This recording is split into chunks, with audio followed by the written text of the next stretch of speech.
Classa to the pack.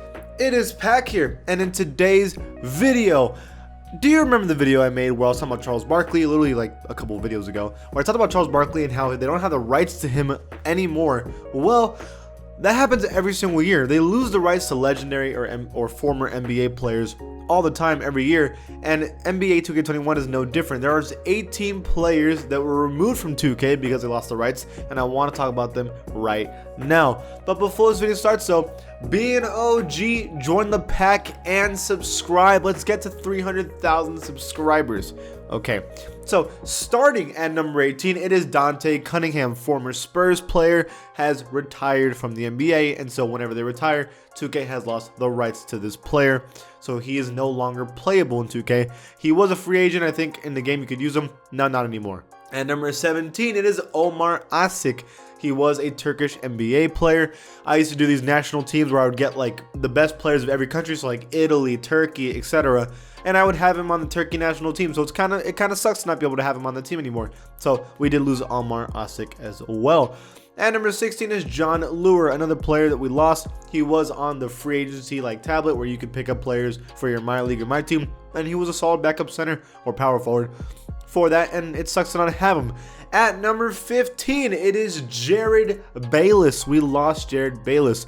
Maybe not a lot of you care about him, but I remember him pretty fondly from NBA 2K15 when I had my first My Team team, and he was my point guard for the first couple games, and that, like, the memories I had with using Jared Bayless was like raw and beautiful. And now that he's gone from the game forever, well, at least until they get the rights back to him, it's kind of sad, I'm not gonna lie.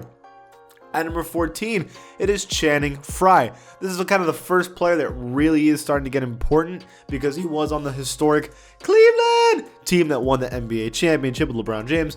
And he was a part of that team, and now that he was not on that team anymore, you can't play with him anymore, and that team is a little bit less complete, and you never want to have that in these teams, especially because they're so fun to use and play now online.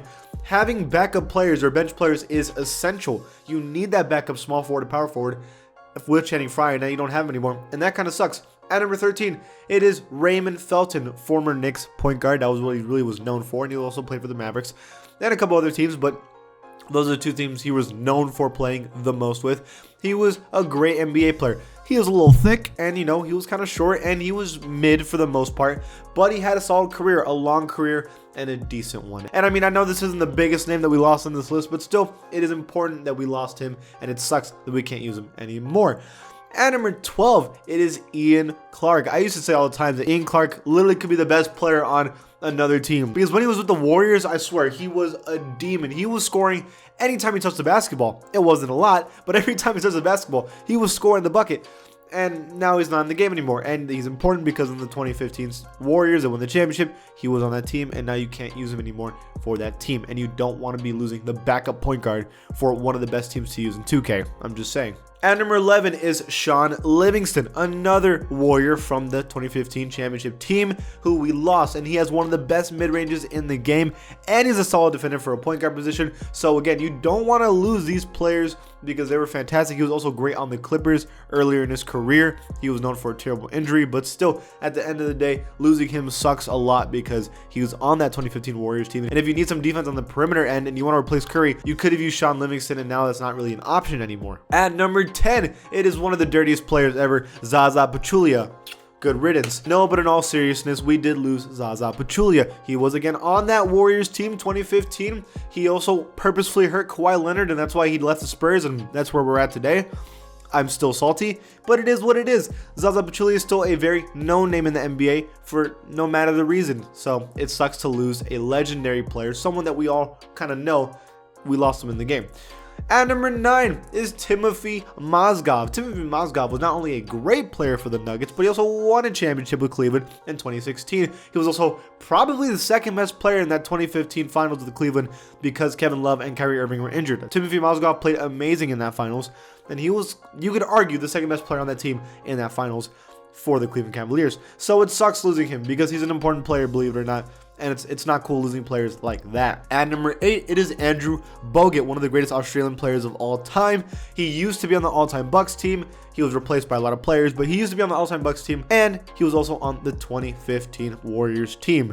A lot of things that need Andrew Bogut in, and yet we lost him anyways. That sucks. That's really a player that hurts. This is like the first player that like was involved in so many teams, and we lost him. That sucks. At number 7, it is Lance Stevenson. Lance Stevenson is one of the more popular players in the NBA, one of the sauciest players in the NBA. He was a really important player on the Pacers when they were in the conference finals, where he blew in LeBron James's ear. Not only that, he played on the Lakers, he had waves, he was a very popular NBA player. Now he plays in China, but still, he was very known. And to lose him in the game, you know, he was super fun to use, and he had a lot of important park animations in the game. It sucks to have him leave, and we don't get his animations anymore either, so that sucks. At number 6, it is Tyreke Evans.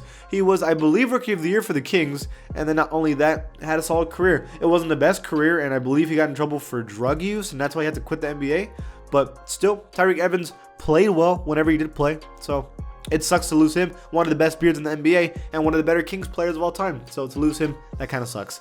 At number 5, it is Darren Collison, another player that was an amazing player on the Clippers with Lob City. He was on that team, and he was on the historical team, so to lose Darren Collison there sucks. I believe he retired for religious reasons, and then people believed he was going to come back and play for the Lakers, and that never happened, so I don't know what happened there, but he was supposed to play for the Lakers, and then he didn't, but we do lose him in 2K, and I remember hitting my first ever game winner in 2K with Darren Collison, so that's another memory. It sucks losing him.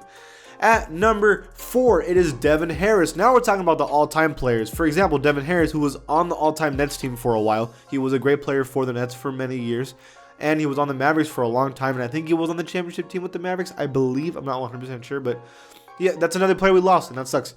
At number 3, it is Jose Calderon, another player we lost in the all-time team. For example, we lost him in the Raptors all-time team, where he was like an 87 overall, one of the more important players in Raptors history. We lose him, and we don't have him until he gets the rights back into 2K, so that sucks. At number 2, it is linsanity, the one that people care about the most in this. Jeremy Lin was one of the most hyped things that ever happened in basketball in like the past 50 years. And the fact that he was removed from this Knicks team, which by the way is so fun to use, Melo and Amari Stoudemire, there's so many good players on that team. To lose Jeremy Lin, which is even a more important and fun part of that team, really sucks, because that team is so fun to use, and without Jeremy Lin, it's not the same. Losing linsanity definitely makes 2K just less of a game, if we're just being honest. And finally, at number 1, it is Luol Deng. Easily the best player talent-wise in this entire list, was one of the all-time Bulls players on the team, and he was on the team with Derrick Rose, one of the more important players in Bulls history. And it sucks that we can't use him anymore, because he was a lockdown defender. He was my first ever Galaxy Opal I ever had in 2K, or Pink Diamond. Yeah, Galaxy Opal I ever had in 2K, and he was so fun to use last year, and it's a shame that he's gone. So hopefully they get the rights to all these players back soon, but at the moment, all these players, we cannot use them until whenever they sign a contract to come back. Think about this, some of these players might not be in 2K ever again, like Dante Cunningham or John Lure or Jared Bayless. We might never play with those players ever again, so think about that. What do you guys think? Which ones are you guys most devastated about? Leave it in the comments below, and if you like this channel, give it a sub, and I'll see you guys next time.